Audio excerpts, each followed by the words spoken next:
Hello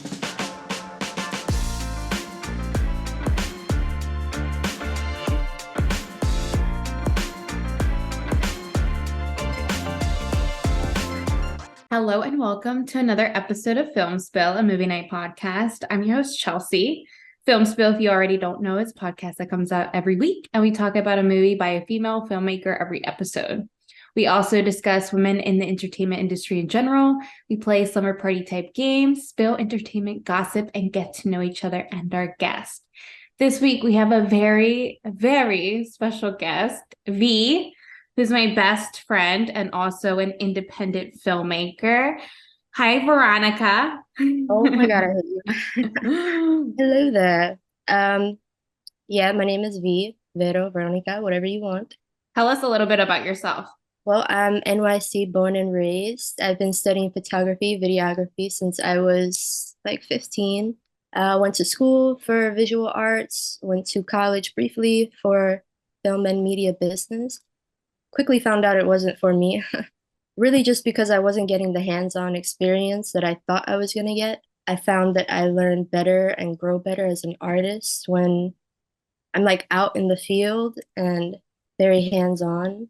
And I only ever really got that experience through like organizations that fund the arts, like UAP, New York Adobe program, creativity program, things like that. That's where I met a lot of the other young artists that I know now. And yeah, I think I thrive more in those environments where I'm just being inspired, Yeah. Yeah, constantly. I totally feel you with that. I mean, I remember I brought V on her first set, and you got to experience hands-on that it's like you're pretty much doing like bitch work and you're not really getting that like hands-on experience that you want. And you're doing that for years, you know? Yeah, So even like just being around, seeing like other people work in their craft, doing their thing, like it helped. yeah, I mean, it's nice. And you want that like experience where you can work alongside with someone who's been doing it for years and who can like show you the ropes. Exactly. I know, but But it's hard. It's hard to get those types of mentorships. Like, I wish everyone was willing to be like, yeah, like I'll like what is it? Like take your child to work day. Like I'll take you on yes, a day trip. take me under your wing, please. Seriously. Well, that's how we first started bonding is because we were both into film, which was like ironic because I don't think I'd met anyone at that time who was into film. I was still building like my community of like people. Meant to be. We were We meant used to to take cross paths pictures. before. Yeah, we were Yeah. so like, active before the pandemic and everything. We were like really like on our sh can I curse? Can I cuss on here? We were like really Yeah. into stuff. And um I think I was the most inspired then when we were like out and about and seeing new things every day. That's really like where I thrive, I think. Yeah. Yeah. I mean, we definitely were exploring a lot more than we're exploring now. I don't know what happened. Adulthood, man. It's like, Yeah, responsibilities. yeah, but we're getting there slowly but surely. For sure. I mean, it takes time and like we're all like we're both at different points right now. Like we're working on different like projects. So Mm, it's nice to see that yeah, we're still doing our thing, but just a little bit differently than we expected to. right. I think the destination is still the same, but the journey will always change. Ah, I love that. So Buddha, so Buddhist. Mm-hmm. You know me. So where do you see yourself like in this field in the next 5 years? What's your goal? Mm, my goal in the next 5 years, I definitely want to be out of New York. I've been here pretty much my whole life, and I've like gone to visit other places, but I would just love, within a 5 year span, I think I would love to just pack up and move away and just get a whole new experience and whole new side of life. Um, and maybe put that on film or into writing or just find a way to share that experience with other people.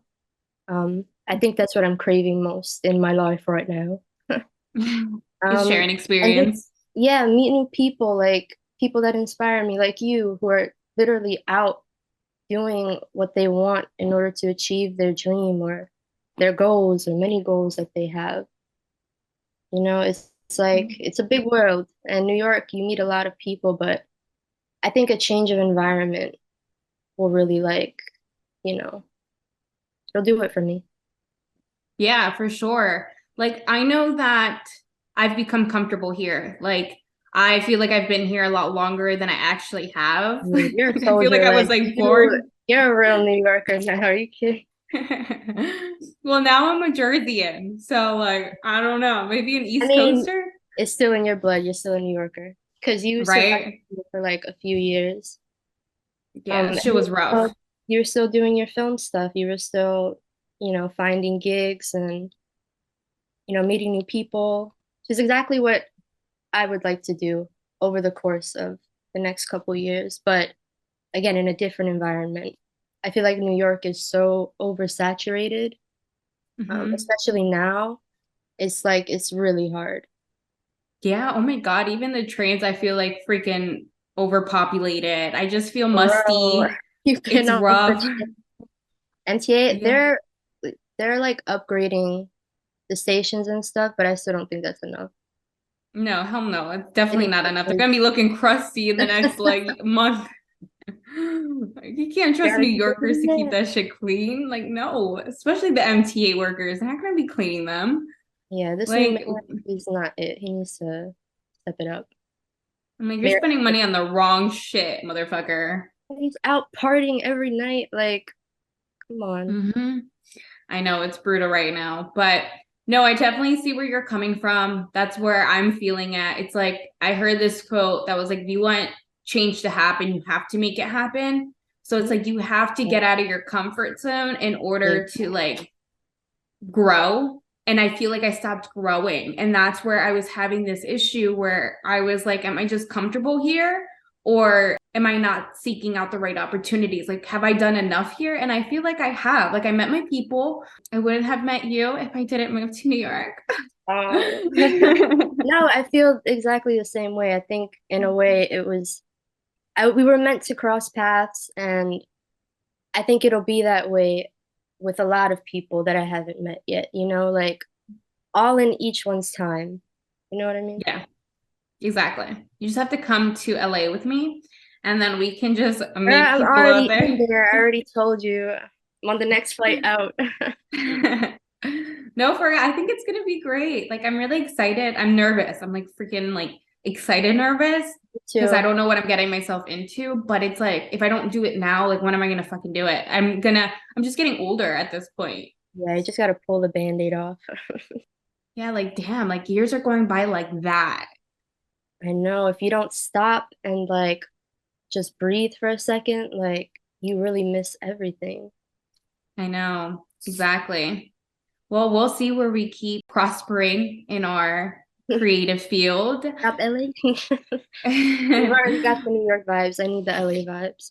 I actually have a fun game in store for us to really test Slumber ourselves and our party game. knowledge.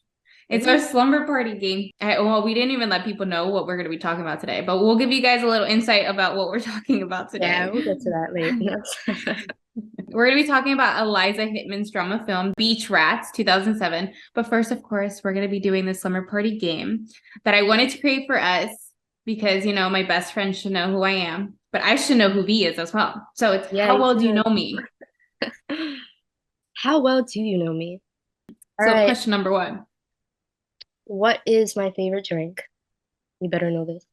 Wait, is this like alcoholic beverage or like regular drink? I know both for the most part All right, ish. tell me both. Okay, so I feel like for your alcoholic beverage, you always go for like a Moscow Mule. Mm. Yeah, that's like my safety net. That's your safety net for sure. And then for like just a regular beverage, you're a tea drinker. So you do like drinking your tea. You already know. Okay, now what's mine? Oh, I'm doing you? Okay. Yeah, why not? Let's throw it Favorite in. drink, either coffee as like standard drink and mojito when we're trying to get lit. I do like me a Say good mojito mojito. or like a spicy drink. Michelada. Spicy drink? Hell no. That's Sophie. What? No. Sophie likes Yeah. it spicy. Ooh, sorry. I think I'm mixing you two. Okay, I'll say mojito. Is like your I like a go-to. mojito. It is, but like also I love me a good margarita too. So it's like they're tied Okay, hand yeah, to hand. margarita. Okay, let's see. Okay. Number two, what is the longest book that I have ever read? So I know this for you, for sure. You? Have I ever told you? I feel like when we were living together, you were reading a lot of Stephen King, and Stephen King books are long as Yes. hell. So Oh my like, God. Yes. Okay, you got it. Yeah, for me, it was either The Shining or The Outsiders. The Shining is a little bit longer, but The Outsiders is really good too. Um, I'm still like, I'm still saying one day I'm gonna read it, but you know that book is like thick as hell. shit's So I thick. guess I can't read that long. yeah, that's I probably the give longest up. I've read. Like longest single book. If we're talking about a series, then I could either say The Giver or Hunger Games The or Giver. Twilight Who? series. Which I've one read is all. that about? Hmm? The Giver. Which one is that one about? Isn't that like the sci-fi one? Yeah, it's like a dystopian young adult series. It's like 3 or 4 books. Yeah. 3 or 4 books. It's the Oh, one where interesting. like there's no color in like the world or the film. Like they turned it into a movie a couple years ago. Oh yeah, yeah, yeah. I know which one you're talking about now. Okay, I haven't read that one. I mean, I think I started reading the first book of the Hunger Games, but that's about it. Once the movies started coming out back to back, I gave up. No, the movies are like way better. No lie. Yeah. Longest book you've read. Didn't you read The Outsiders too? No, I told you to let me borrow it, but I knew I wasn't gonna read that shit. Mm, I know we went to Namaste like a while back. I think you picked up a book then, or it was like a manifesto, a spiritual manifesto you were reading. Oh yeah, yeah. I I don't know know. I This is was. like the only book like I saw us read when we were living together. I mean, I don't really read, so it's valid. Is that the thickest book you've ever read? Probably. Probably. So you got that right, because I Yeah, I I gotta wouldn't get a even point know. for that. Okay, number three. Do I like waking up early or staying up late? I know Mm, you like staying up late, but also you like sleep forever. yeah, I'm not an early bird at all. You're like the You're not. opposite though. You have a pretty good bedtime, pretty standard. And you're like an early bird for sure. It's so funny because I remember when I used to fall asleep on you all the time. Or you know what it is? We're like traumatized from like Starbucks waking up at 4 or 5 in the morning. Seriously, I Just think that's what knocking it out when was. we get home. Just knock out. We would smoke, and then I'll be like, all right, night night. Oh my God, that high nap. Oh Yeah, I my God. definitely stay up late. But do Bacon you and enjoy bacon. waking up early? I do because I feel like if I wake up late, I just like wasted my whole day and then I'm like rushing to get stuff done that I need to get done for the day. Hmm. Um, and so I like feeling like I got a lot accomplished and I didn't waste my time. I have like anxiety over it, like for real. Like I feel really bad about myself if I wake up late. Trying to get like that goals. I mean, like, I don't know. Like when I was younger, I used to like, sleep in, like I didn't give a fuck. But as I got older, I started seeing all these productive people who like wake up at like bumblefuck hours of the morning Yo, and for real. like they like get this whole exercise in and then they get plus some and then they're just living the rest life and I'm like, fuck, okay, like let me start doing this too. And like it does feel good. It does. Goals. Just try it. Try to see, like, set yourself an alarm for like 8 and just No, like, I have I been going mean, to bed earlier, honestly. I feel like the older I get, like you said, like the older we get, the harder it is. to like be a night owl. It is. I'm beat. Like I'm always just like my bedtime starts be like 10 o'clock is like the max now. Like I can't even stay past up. Like 1 a.m. shit, that's like not existent anymore. We're like litified. We're viejas now. I know we are. I know. Number Okay, four. number four. Number four. Do I have any addictions? Hmm. There's a couple. Oh wait, you want to go first? Let me see. What's your addictions? Um, Have addiction. That makes it sound so bad. I know. I have like a I have a craving. I don't know. Like, I don't know what would be like an addiction of yours. I haven't seen you like overly obsess over something. Like, But we'll keep it that way. what would be your addiction? I'll say like a herbal tea, something non-caffeinated. You're the opposite. Your addiction is coffee, caffeine, cafe. I know I had like 2 cups this morning already. I was like, I need to amp up. Coffee or hot sauce for you is my answer. Final answer. Beep. That's true. Oh my God, my addiction is hot sauce. Ugh, it's so bad. Mm. Okay, number five. What is my favorite food? You better know this one, or I'm leaving right now. No, it's just like your favorite food. I mean, you love mac and cheese. There you go. Final You, answer. mac and Got it. cheese. That's That's like the your go-to. favorite food. I can eat that anywhere. Never lets me down. Literally. I'll say for you, tacos. Or, yeah, no, tacos. It's I like your do love good go-to. tacos. I love Mexican food in general. Like, I just fucking love it. It's so good. What you got? Number six. What is my zodiac sign? This is a trick I'm question. kidding. You're Scorpio, but you're like a cuss. Because, Oh, okay. I didn't think you would remember it. of course, you're like right at the cusp of it. So, like, she has traits of some Libra in her, hmm Libra, Scorpio. for sure. You are an Aquarius, just like my father. That's why we get along. That's Yeah. exactly why we mesh so well. Aquarius is air sign, not a water sign, right? I get those The confused. air. I know it looks like it would be a water because Right? it looks like it's like water being poured, but though it's an air. Yeah. Who else is an Aquarius?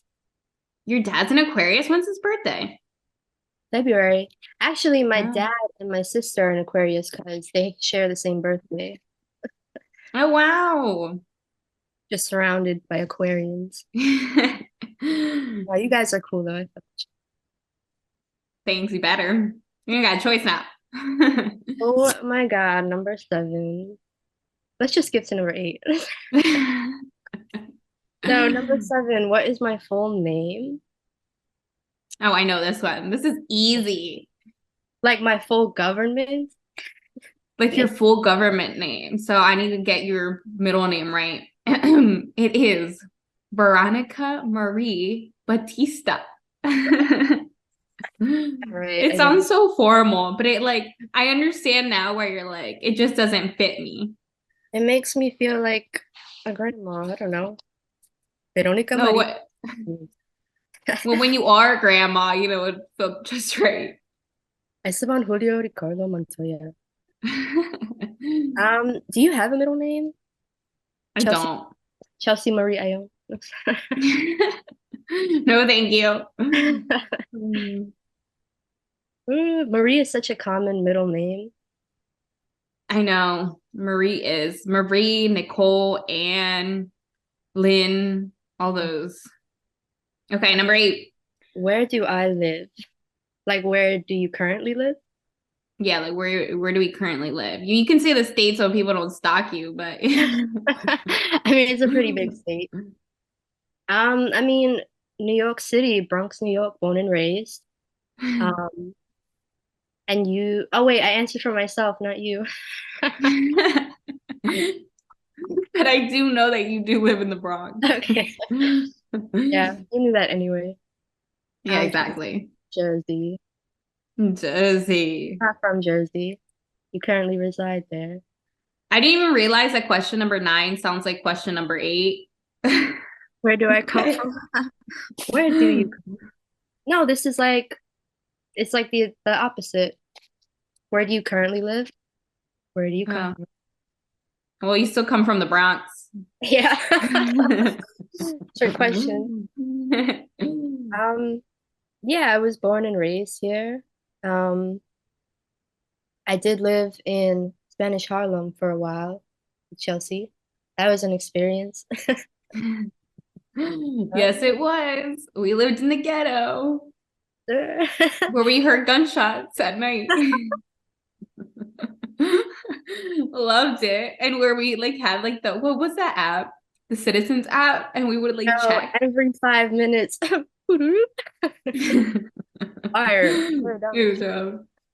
It was so rough. Fuck that place. Never again. Yeah, and our rent was whew.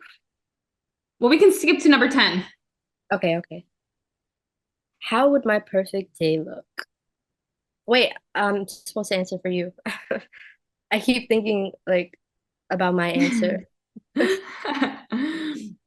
Getting up early, not at like the crack of dawn, a reasonable time.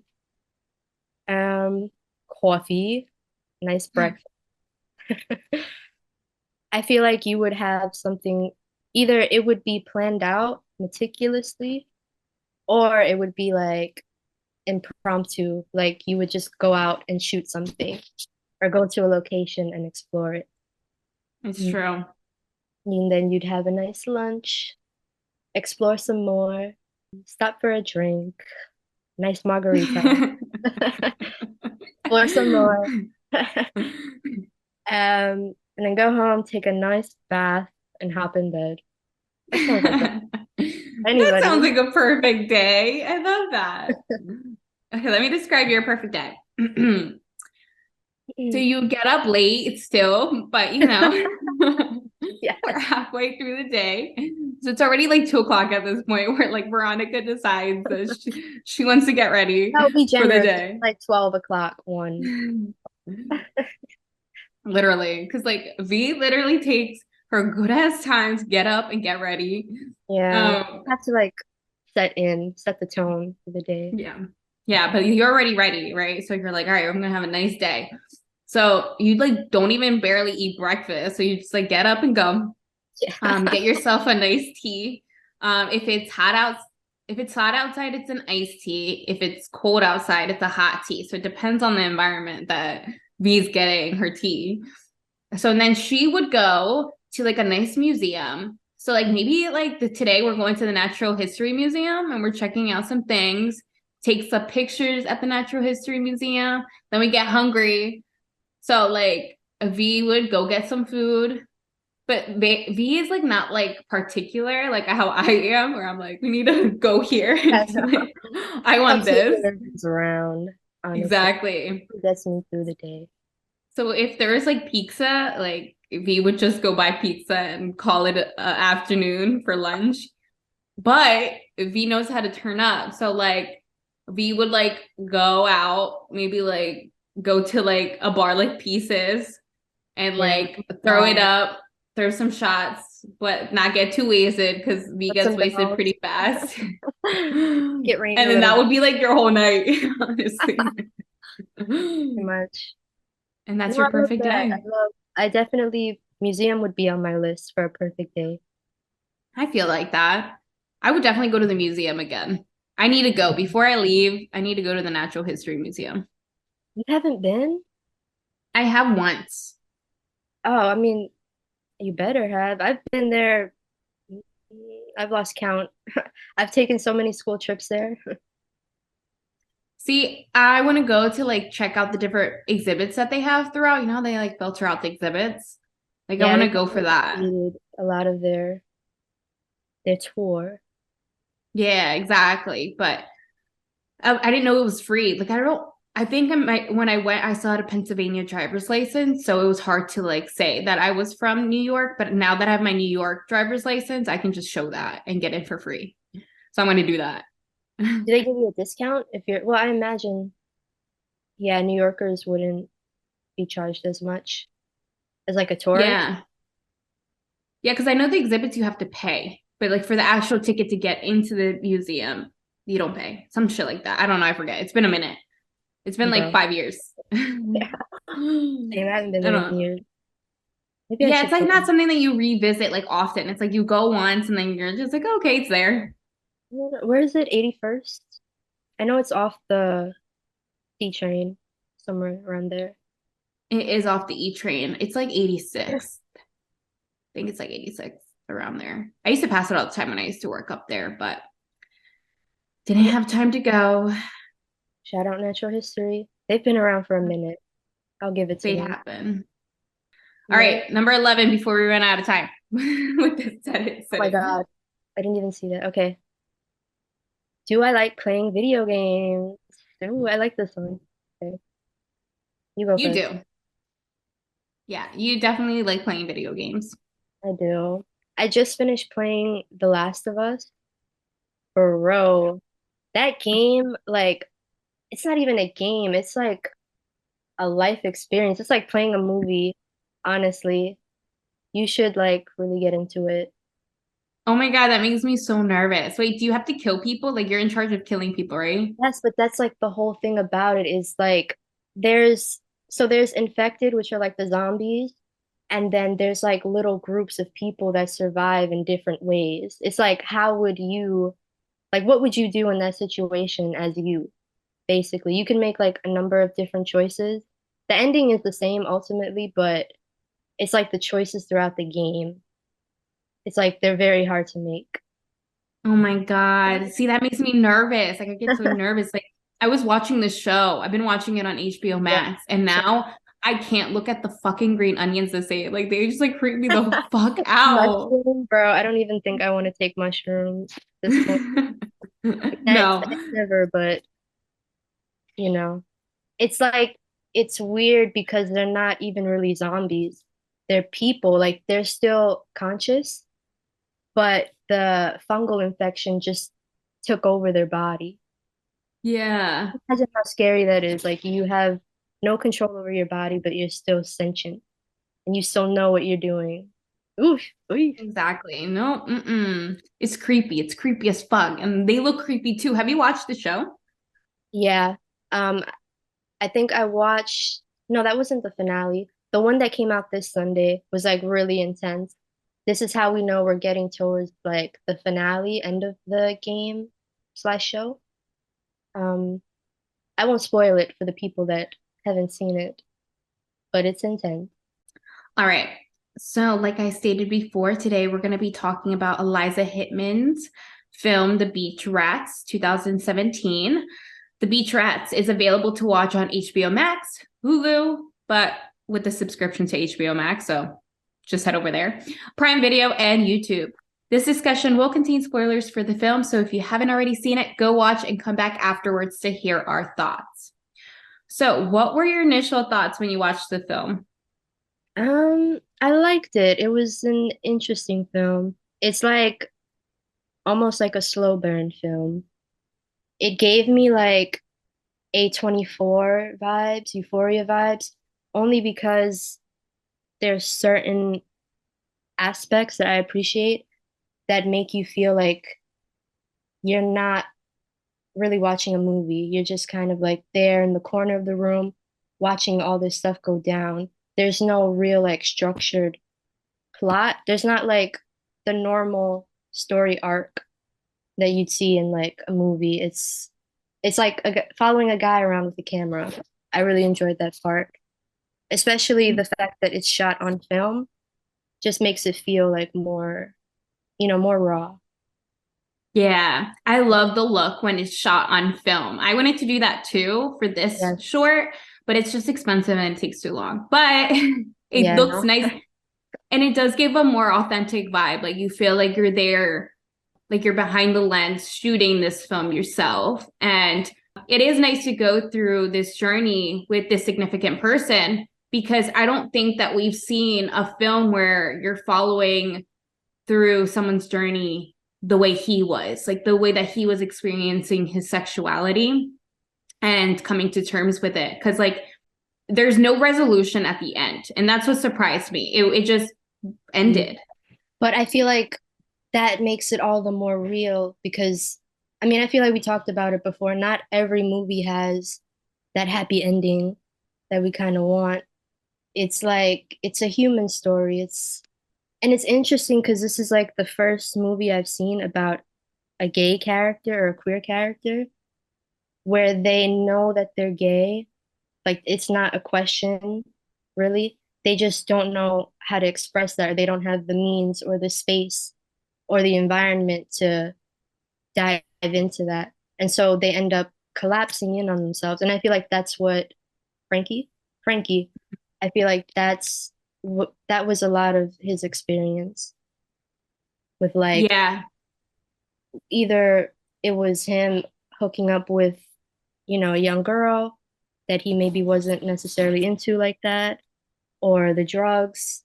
He was just looking for outlets at the end of the day. And I think that was so real, so human. Definitely one of my favorite aspects. Yeah. Well, I could relate to that. Like being at his age, right? Like he's in his early 20s. He's experiencing the sexuality change. Like he knows, yeah, he's definitely into men, and especially that he enjoys watching them with this like video chat. Like I just thought the whole video chat aspect, I'm like, I'm not gonna just Yeah, keep it meeting up these felt random men. so this movie came out 2017, Yeah. but it feels very like 2000s. It did to me. Like Hmm. not only the fact that it was shot on film in Queens, Coney Island, like just like so authentic, but like even in the first 5 minutes of the film, he's like taking pictures of himself in the mirror, very like MySpacey. Like I don't know, I liked the vibe going into it. It was like it wasn't trying too hard to be like a film, like movie, action. It was just Yeah. we were getting into his story. Yeah, exactly. And like you said, it was like bits by pieces, like we were seeing him kind of try to figure himself out and making those mistakes like you would, and like falling and then trying to get back up. And it's just like this like endless struggle that he was going through and that we were experiencing along with him. Let's get into like the synopsis and this movie is really Yeah, about. we So just dove right in. we dove right in, but it's okay. So Frankie's a young man living in Brooklyn, spending his days wandering around the city with his friends in a seemingly purposeless manner. However, under his apathetic persona, Frankie is in the midst of dealing with an array of personal struggles, with his father on his deathbed, as well as his internal turmoil with how to define his sexuality. His quote, tough guy group of friends, as well as his family, look towards him to finally get a girlfriend, but there's a lot they don't know. Frankie spends his nights on chat rooms talking with older men and hooking up with them later. He keeps his worlds apart, the older men, his family, and his friends, not wanting anyone to find the truth, but soon these worlds threaten to collide. So, Mm. yeah, that's what happens. Pretty much Eventually, in a nutshell. yeah, yeah. How did you think about his friends and the fact that they would do anything to smoke weed? And they were pretty much using him to smoke his weed. Yeah, I feel like they were a reflection in a way of like his environment as a whole. It was like very limited. Like you can tell they're very young, but they're also the type of guys that would probably stay where they are for the rest of their life. Like they have no interest in growing. At least they didn't show that in the film.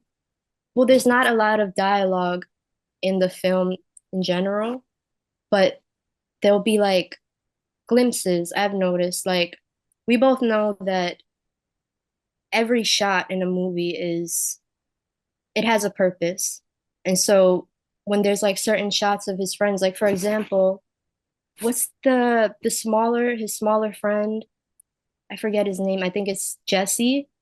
Mhm. Um, there were like certain shots of him, like when they're on the beach and the three of them are in the water and Jesse's like kind of to himself, it almost made me feel like I want to know his story. Like he has something that, we might be interested in, but we're not going to give you that.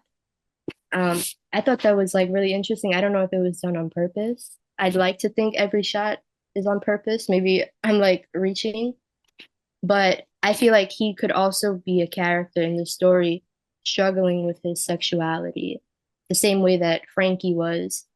And who knows, maybe he might have been doing the whole online thing too. We just didn't have access to that part of the story yet. Yeah, I caught on to that as well. That he was like the outsider in a way from the Yeah, group. right. It wasn't That just me. They would focus on him at certain times, and it made me feel like there would be a point in the movie where he confronted Frankie or like he confessed something to Frankie. But that never came, which I feel also probably happens a lot in real life.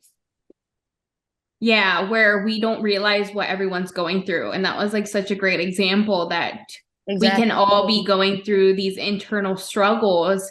We're even dealing with our sexuality because, like, you know, I don't know what era this was meant to be, but it does feel like it's in the early 2000s. It feels like it's something that's still Yeah, like for sure. um not talked about as much. I mean, people are still judgmental when it comes to the LGBTQIA community, and people are still struggling to come out and, be willing to open, you know, freely about their sexuality.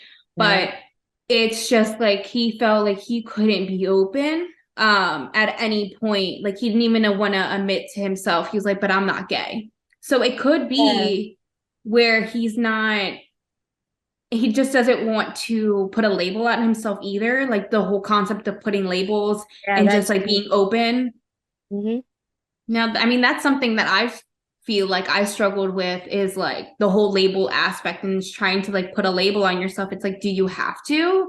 Because everyone else is telling you to? Like, can't you just like the people that you like and that's it? Like, why do you have to come out? Like, why do you have to explain to people like yeah, to each their anything? own, basically. Yeah. And I feel like he was surrounded. His friends were also like a personification of toxic masculinity, where like they'll do whatever it takes to get what they want, even if it means fucking someone over and, hurting someone else that you don't know.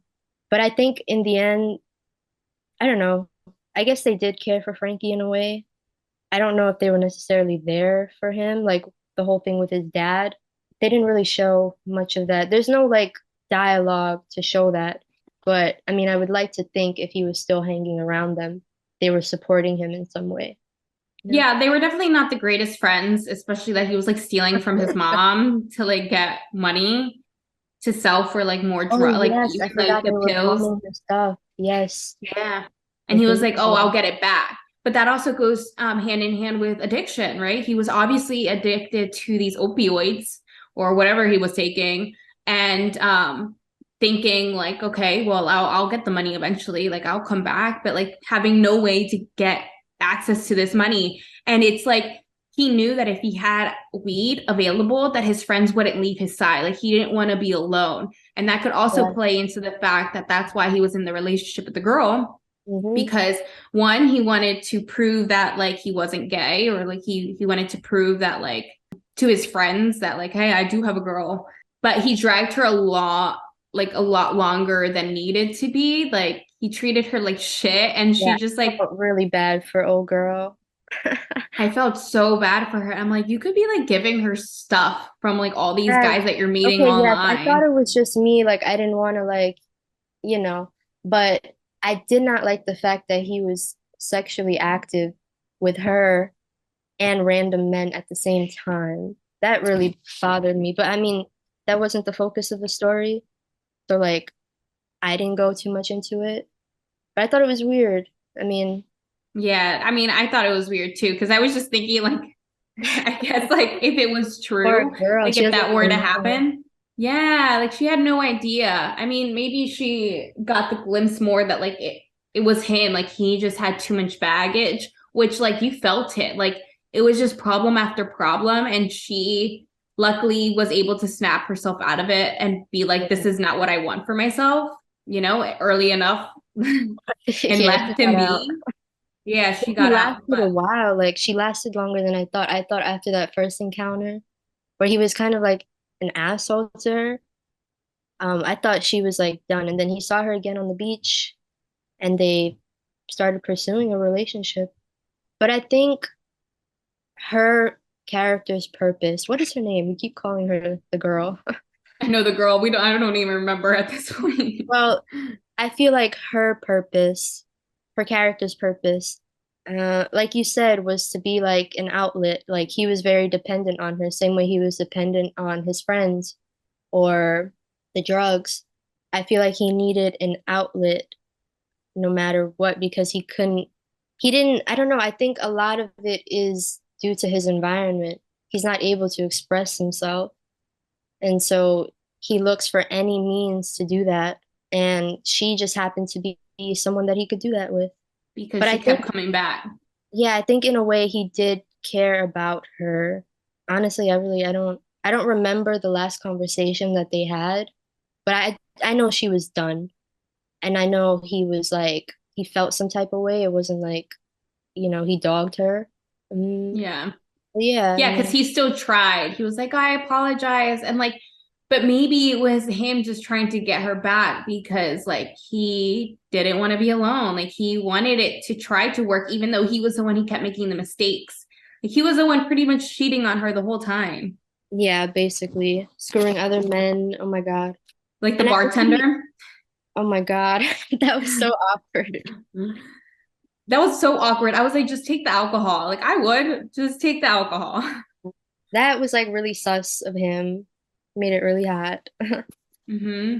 But I really would have liked to see like I would have liked to have seen a point in the film where she was growing suspicious because of the way he was acting, or maybe like they could have put him in a situation between him, her, and another man and see how she reacts. Because I feel like that's also a real life issue is people not really knowing who their partners are or what they want. I don't know, I feel like they could have expanded on her character a little more. But I mean, she did her job. She was another reflection that he needed to go through, I guess, for the I main definitely can see character that. to grow, you know? Yeah. You never truly know someone. And a lot of shows that I've been watching, it's been like displaying that as a message. Like you don't know who you're married to sometimes because a lot of people just keep to themselves what they're actually feeling, especially when it comes to sexuality. Like a lot of the men who Frankie was hooking up with had a ring. So obviously they were married, right? So that was another display. Like you never really truly know who you're even married to, right? Like they could be hiding this big secret, like hiding from themselves. Hopefully, like, with time, people are more open to just like be open about their sexuality, but it's still an issue back then to like now where people Yeah, are still coming out. we live in different times for sure. That's Yeah. why I really do think this movie was set in a different time. Um, Especially the fact that social media is not even really a factor in the story. Like he has the websites that he goes on, but there's no like online persona or like perception that he has to worry about. He's just out living, you know? Exactly. Let's get into some information about the director, right? Who is Eliza Hittman? I really like that last name. Hittman, I feel like it sounds so like So stern. badass. Yeah. And everyone can pronounce it. Like I wish I had a freaking last name that everyone could pronounce and You people can wouldn't struggling. the same way actors have a stage name. I feel like we could have a stage name, like as a director. I should, right? But I don't know what it would be. Like, so Eliza some did things about Eliza Hittman. She got an MFA from the School of Film and Video at California Institute of the Arts. After she got her BA in theater and drama, she worked with plays and decided she didn't see a future for her in theater. And this is what brought her to film instead. Okay, so she had like a transition, very big transition in her career. Yes. Because So theater is like a whole different production, I imagine. I've never done it. oh yeah, definitely. Definitely different. People like comparing the two, but they definitely have elements within them that are different, especially when it comes to like organization of both My of God, I them. can imagine the stress of a live show. I know. It would be cool to see, but I don't think I'd be able to work on Broadway. But Oh it's fun to no. see. No, yeah, I would like, no, the pressure Yeah, exactly. not handle. Yeah. But I do like seeing me like a good musical every once in a blue moon. Like I remember still trying to win the lottery tickets to go watch shows. Right now I'm not Echo. in the capacity, but maybe before I leave I can watch a show. We'll Yeah, see. maybe we'll get lucky with like Hamilton tickets. They're still doing that, right? I don't know. Are they? Hamilton's been on for a minute, and that's like the only Broadway show that I really want to see. I love Lynn Miranda. Miranda. I watched the like Disney Plus version of it, the one that's supposed to be from the live stage, and I was so bored. I was like, I can't do Bro, I mean, at least you're honest. I like I just couldn't do it. some of the songs are really catchy. Yeah, but I think it's because it's continuously singing. Like there's the dialogue is the singing. Like it's just never freaking ending. I don't think I like that. Mm. But I don't know. Maybe I'll go with you. We'll see if we win those free tickets. Her films often deal with coming of age themes concerning sexuality and identifying as a woman. She's directed It Felt Like Love in 2013, which was her first feature film. And this was about a young teenage girl who is trying to get the attention of an older boy and the danger that comes with it.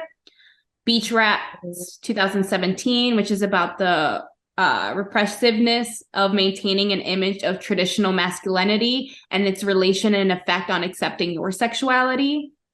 Definitely. And Never, Rarely, Sometimes, Always in 2020 is about a young woman trying to get an abortion and the many obstacles brought by society and the law that acts as a blockade in her path to get the procedure she wants. Wow, I So, really want to watch that one. Never, rarely, sometimes, always. That one came out not too long ago, too. yeah, 2020. See, it's like we don't hear about these. These films do not get the recognition that they Yes, deserve. exactly. And definitely due to the fact that she's a female director in the industry.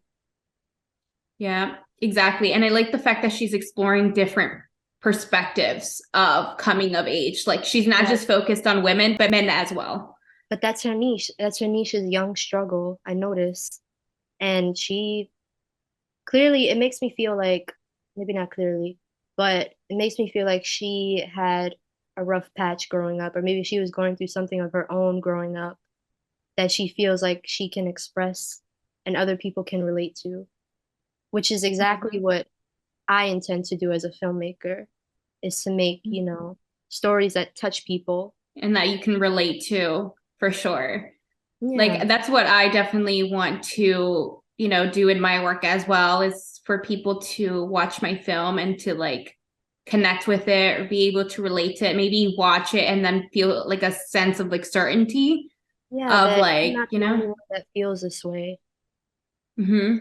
Exactly. Because we're all going through these struggles, but not enough people talk about it. So we can acknowledge that the overall theme of her work is young struggle, I would say. Yes. Maybe Young not struggle. or like journey, a young one's journey. Yeah. And like different areas of one's life, for Young sure. people have it hard, man. We do. We do. And it's like I said, it's nice to get that other perspective. So you feel like you're not alone and you're not, you know, feeling these emotions alone. So some background on the film.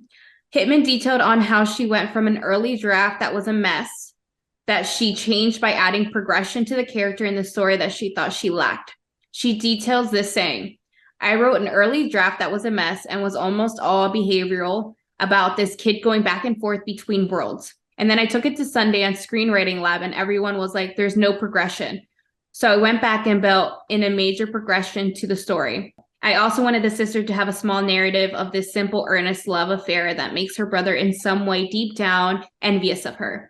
She can have this simple attraction and growing experience. On the surface, he seems like a hyper-masculine, overprotective brother, but actually there is a deeper envy. Her part is small, but you sense that she blossoms over the summer. I also wanted to make really simple narrative structural decisions rather than thinking about the emotional melodrama of losing a father and the bigger feelings of grief, instead suppressing the tensions of these things in the characters.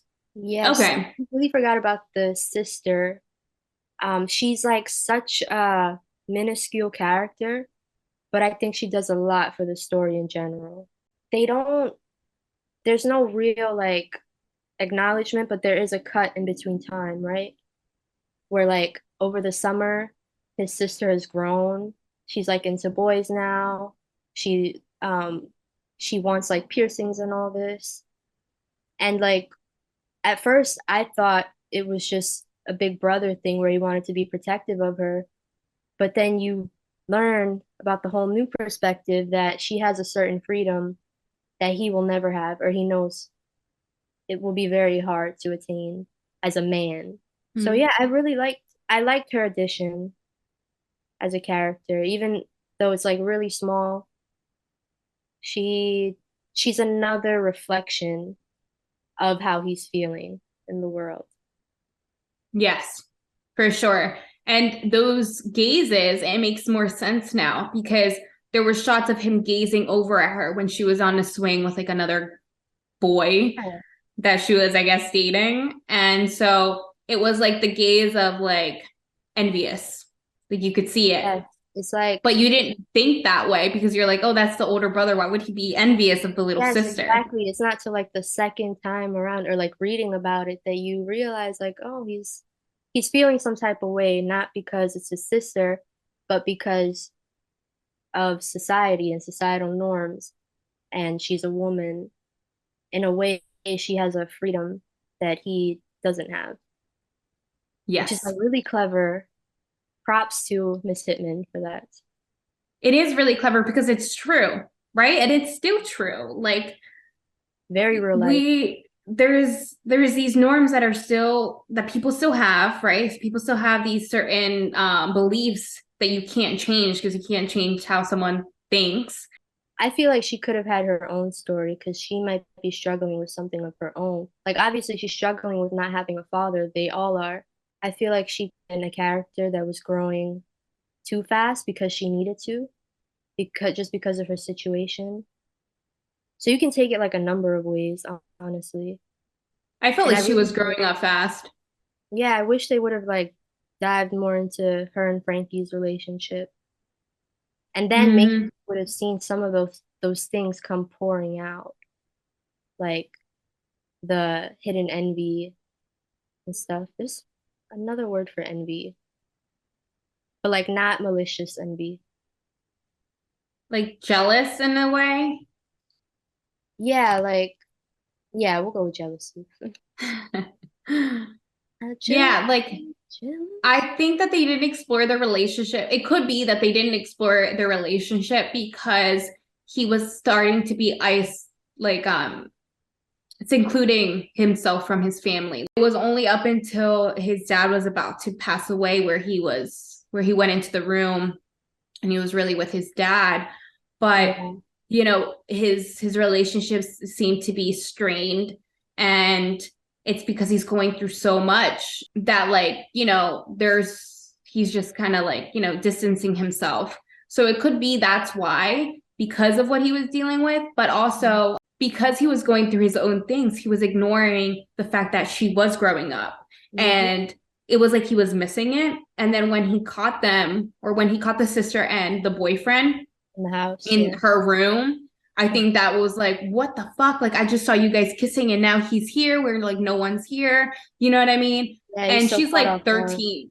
She's like 13, 14. So that's when it starts. People don't think about it, but people be No. having sex at 14 years old. So Mm, not even I. younger.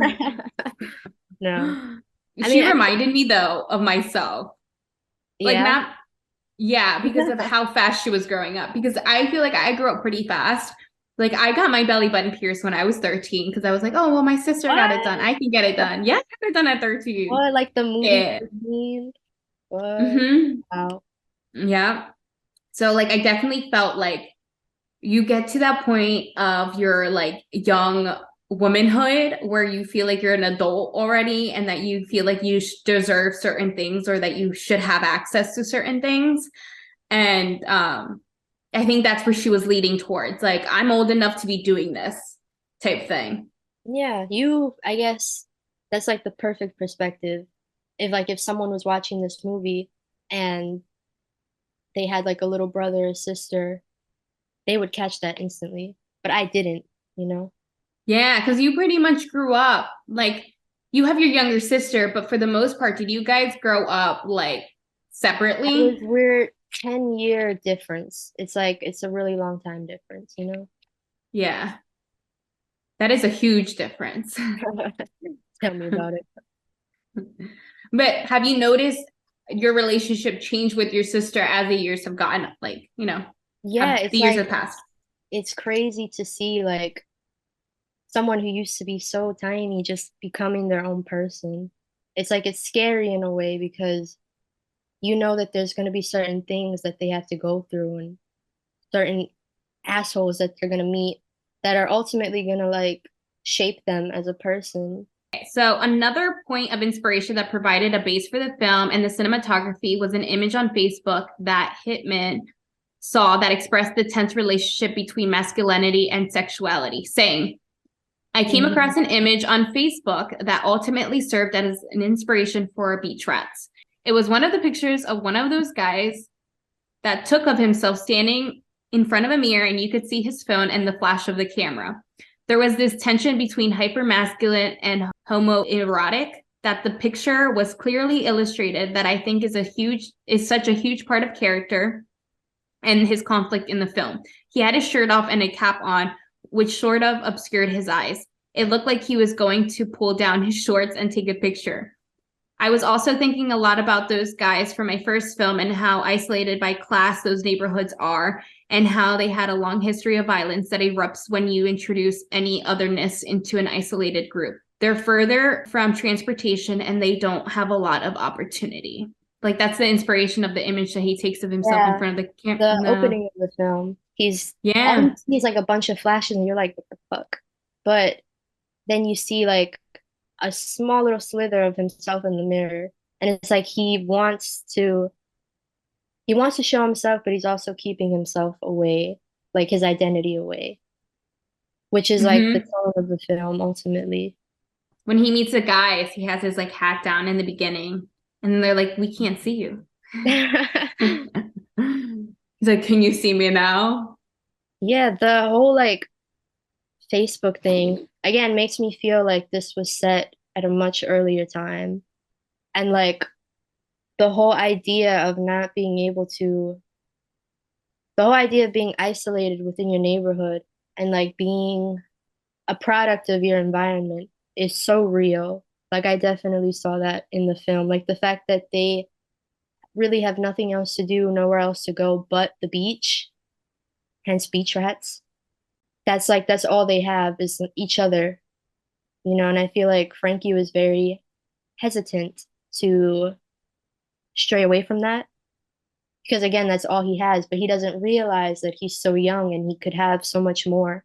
He could be happy despite all this shit going around him. It's intense, but it makes you root for him. I don't know. It's true, because when he is going on the date with the girl, right? And she's like going to wait at the train station. Like she thinks that they're gonna go into Manhattan. And he's like, no, we're staying here. Yeah, We're gonna it's go like to Coney Island. it makes you think about where she comes from because when they first met, like when the fireworks were going off, literally, um, I thought for a second that they knew each other or that they knew of each other or they maybe saw each other a few times. But no, that was like their first time meeting and he just had game. She had more game than him actually, which I thought was so funny. You know when I started laughing? When she was like, "Do you think I'm pretty?" Yeah, like that was she was such an asshole move. And then Like, he puts God. on her bra. He's like, "Do you think I'm pretty?" Yeah, I'm like, bro, what an asshole. Like, I was like, damn, that would have made me feel so shitty, and I would have never talked to him again. yeah, that for a second made me feel like the movie was going in a different direction. Like maybe he was feeling very feminine and he didn't know how to express that. But that wasn't the film. That's another film. Yeah, well, I didn't even think that he was gonna get with her. Like, I thought that he was annoyed by her and that he was just gonna keep cycling through maybe relationships with people, or that he was just gonna stick to himself. But I didn't think he was gonna try to make it work. But it could be because he needed the distraction away from like his father passing away, and then him seeing that she even showed up for that. And he even made that his excuse, like, I'm going through a lot of shit. Like, I apologize. Like, this isn't Yeah. me. But it really was him. I think in a way he did. He definitely used her to some extent, like not even just for sexual gratification, but just having someone, like someone he could talk to, maybe not about the shit that he's going through, but just as a young man. She just offered a support that maybe he couldn't find anywhere, not in his friends and his family, not in the drugs. Like she might have been like, I won't say like a drug of her own, but he was definitely dependent on her in some way, which is why he stood with her for a good period of the movie, I think. If a guy were to take you to Coney Island for your first date and buy you a hot dog, what would you think? If a guy took me to Coney Island, I mean, it depends really. She's a young girl too. I'm guessing they're around the same age. I don't really remember, but she definitely had a lot more confidence in him. Like even like when they're on the boardwalk playing those games and his friends are like, um, yo, we're gonna dip. And she's like, okay, we're gonna dip. And he's like, wait, like, really? Like, what are we doing here? That made me feel like she was taking the lead. And I don't know, not to be stereotypical, but I feel like when a guy is like that, like he lets you take the lead, he's, you can tell he doesn't have a strong sense of, I guess, confidence. I don't know. Hmm. I was gonna say something else, but it wasn't gonna come out right. No, Like, I feel what you mean. Like he's not I taking don't the have lead. enough words. Yes, Yeah. basically. Because you could always, I mean, you could obviously tell in the beginning, like he didn't want to. Like he was like, oh, but don't you guys want to smoke? Like, Yes, like know. he was real hesitant. Like you could see it and you could hear it like on his face and everything. Props to the actor because he played the shit out of this role. He did. He was really good. And he felt really comfortable in what he was doing. Like, there's Mhm. some scenes where you're seeing his dong along, like just Literally, hanging, all of him, like he stripped himself naked. and Euphoria he's about on top. Yeah, that's what I'm saying. Like, but like in films like that, like where we do see that, you don't see the penis. No, we saw the freaking hairy penis. That's actually a really good point that you just made. Like the fact that he was on top with the man, but then when he was with this chick, it was like she had all the power, or most of the power at least. I didn't even really catch that. Like when that whole scene was happening between him and the man, it was like so intense. I didn't know it was gonna happen, if he was really gonna do it, or if he was gonna like, chicken out, if the guy was gonna be like dangerous. But it was intense. I was scared for him. Like when he was going to the beach and it was like so dark and secluded, like Hmm. that one guy where he gave him a blowjob, I felt like he was gonna choke on it because it was like, and I was like, wait, is something happening to him? Bro, Oh. like it's so real, all of it, honestly. I think that's my favorite part about this whole movie. It's like it's just watching a human trying to get through shit. Hmm.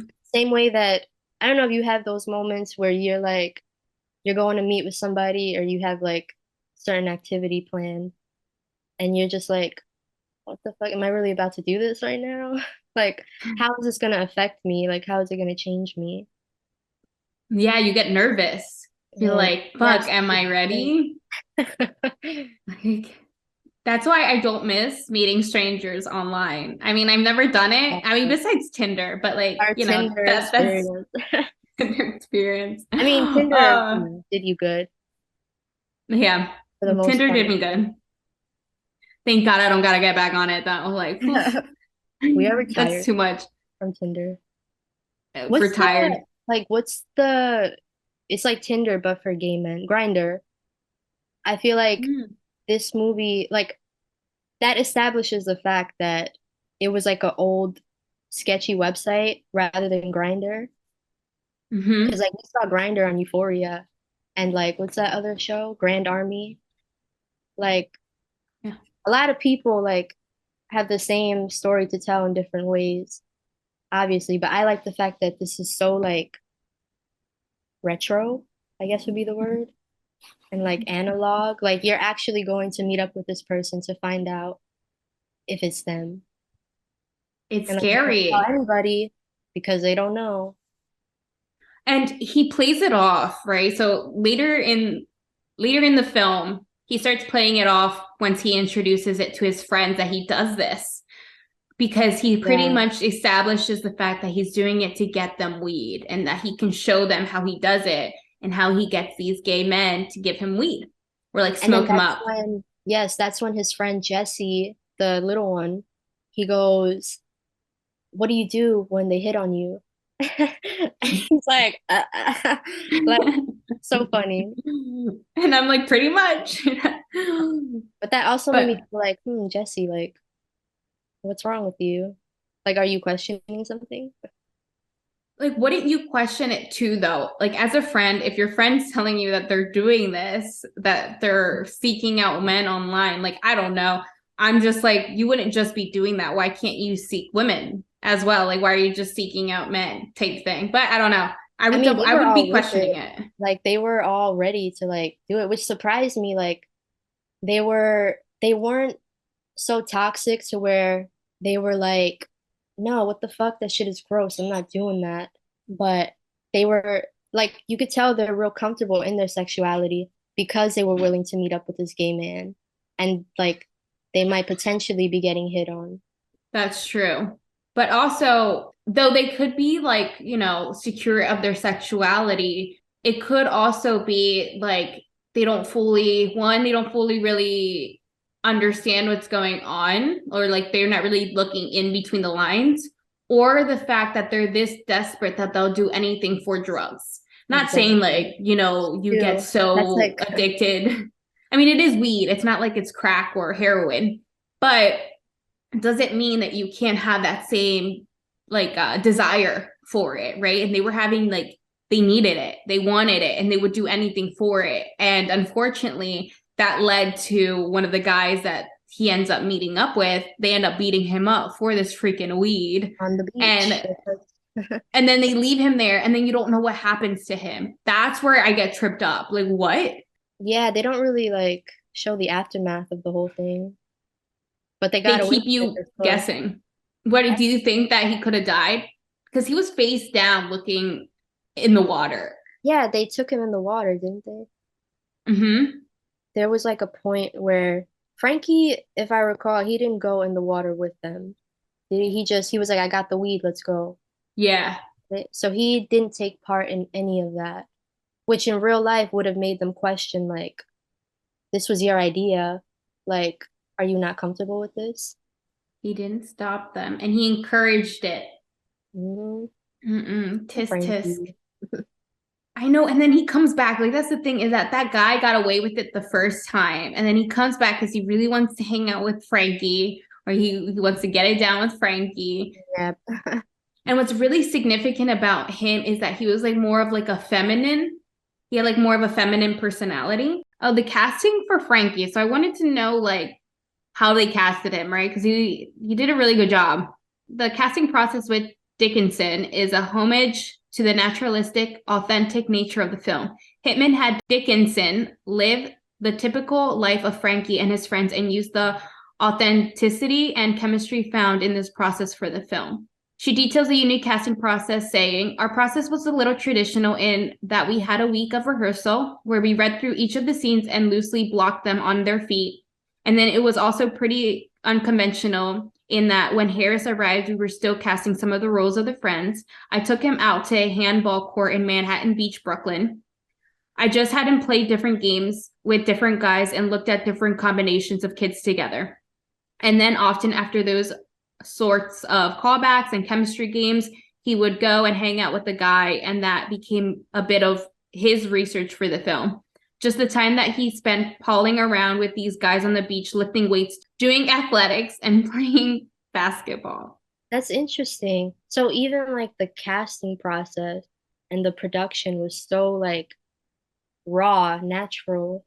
Like he didn't have a casting call, come into a room, read some lines. He was like out and they were testing the waters to see what felt more real. That's why Yeah, it has that feeling because it is real. That's so awesome. it makes a difference. Like if you want it to be authentic, show that authentic aspect. It's like a kind Yeah. of, think about it like a documentary, Can't fake that capture those real pleasure. moments. Yes. When they were playing the game, I'm like, don't their hands hurt? No, I used to play handball all the time. It's so fun. I'm On probably the shit beach? now. But no, in like a little handball court, like in the park. There's one, Oh, um, I don't know if you've been to, well, you haven't been to the Bronx that much, but there's a park called Poe Park. It has the house that Edgar Allan Poe stayed in. And they have a cute little handball court that just, oh, that's cute. I don't know. I feel like it would hurt my hand because it's going at like such a speed that you're just nah, like, girl, the adrenaline. It's like, it was nice to see too that this took place in Brooklyn, that it was shot in New York, because it reminded me when we went to Coney Island to take those beach shots. I Oh was my like, I'm God, vibing with early it. in the morning, literally racing to beat the sun. I remember that. Oh my God, but we got some wonderful shots. Like, I really love the shots I We was able to did. get there. I would have loved to do it differently. Like, if we were to do it again, We this time should, to, honestly. yeah, you can get some really beautiful shots at the beach. Yeah, that was one of my favorite shots for sure. Highly recommend this film to be watched. This was like one of like a unique find when I was like searching for films to watch that are directed by women, because like I said, they don't get these recognition, so you don't hear about them. Like this happened in 2017. I did not hear about this movie in 2017. So, but it's nice to see that these movies that were filmed in New York, I'm like, "Oh my God, like this was filmed right around the time that I got to New York." Like literally. Yeah, it's like it shows the gritty New York because they could have very well shot in like Manhattan, somewhere metro.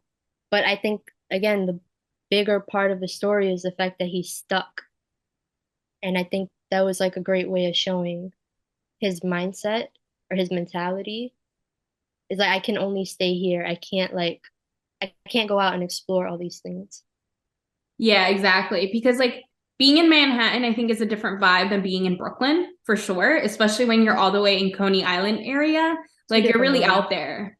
Two different worlds. Each borough is its own world, actually, honestly. It's true.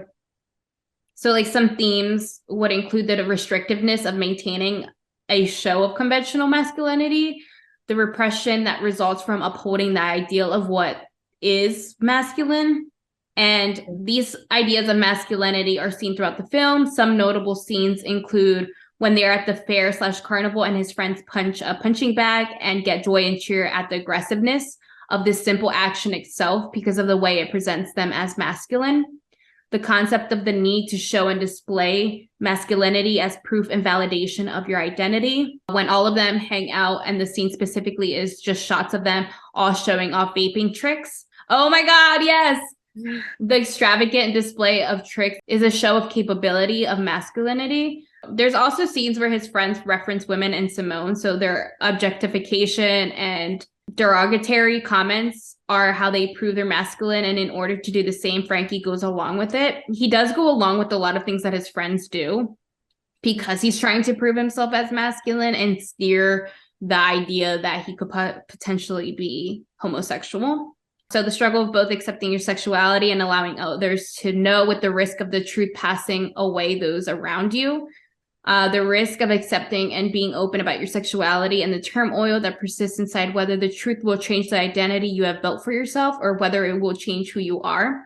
On that note, I just watched a movie that does this, that displays this concept very well in their dialogue. You should watch it. It's really freaking good. It's called Tell It to the Bees. And Tell it to the there's bees. Tell It to the Bees. Two women who eventually fall in love, and the son is confronted by some friends about, this is the early 1950s, so like this is obviously something that is not accepted in the communities. She tells him, because the boy is upset that he was like, you promised that you were going to tell me everything, that that there's no secrets between us. And she tells him, she's like, I love, I think her name is June or Jade, something like that, I forget her name already. I love her, but that doesn't change who I am. And I'm like, that's perfect. That is like such a Yeah, perfect that's so representation that, like, yeah, like you can love who you love, but that doesn't change who you are inside just because of the people that you love. yeah, the son I imagine was like a curveball, like the young son. Damn, I gotta Yeah, watch them. you gotta watch it. It's pretty freaking good. Do you have any last thoughts on the film? Overall, I'll give it a 8.5 out of 10. I mean, let me bring that up to a 9. 9 out of 10. I really enjoyed it. It was very real. I can appreciate that. Yeah, I definitely want to watch that 2020 film she came out with. Never, rarely, sometimes, always. I think, especially now, with abortion laws and shit coming into play, I think she should revamp it, honestly, if she hasn't Mhm. already. Yeah, it's a strong topic going on right now for sure. What would you rate the film out of 10? I think it is like an 8.5 out of 10. Right? I Yeah, want to I say was feeling that. You felt it was low. No, I just think it just needed a little bit more if it just wanted to end the way it did. But like that's just like personal preference, like we all have our preferences for like what we like. But I think that it was purposeful, and the fact that it was authentic, it was organic, and the ability to connect with it in that manner, I really enjoy that. So that's why it's up there, but because of the lack of the ending is what got to me. That is what gets me. There was a last shots of the fireworks. It was You a know, pretty nice, aesthetically pleasing last shot. yeah, like who doesn't like fireworks? Like, and the fireworks were throughout, like we saw the fireworks throughout the Yeah, it film. started with the fireworks and then ended with the fireworks. Yes, which is nice. Like symbolically, that's cute. Okay, I give it more credit. There's the 9. We'll give it a 9 officially for Miss Hittman. Yes, exactly. But Yeah. it was definitely a work of art. I really liked it. Thank you guys again for listening. This has been Film Spill, a movie night podcast. You can follow us on Instagram, TikTok, and Pinterest. All are at Film Spill Pod. Tell a friend about the podcast if you like, and leave a review for us on Apple Podcasts. That will help other people find Film Spill too. Special thanks to Onyx Films for promoting us. You can check out Onyx's other projects at onyx-films.com. V, plug in anything. Where could we find you on social media? I'm a hermit crab, but no. Um, I mean, TRV Productions on Instagram and Twitter and Tumblr. Really, if you just want to see what I'm working on, I have a lot of stuff mixing right now.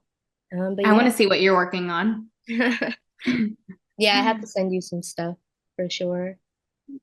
Please do.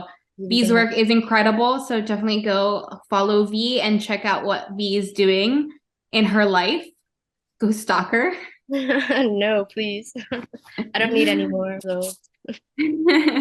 First of all, thank you for inviting me. Thank you for having me. I love this. I love speaking just about films in general with you. We're always figuring shit out. And until next time, don't cry over a spilled film. For a spilled film. For a spilled film.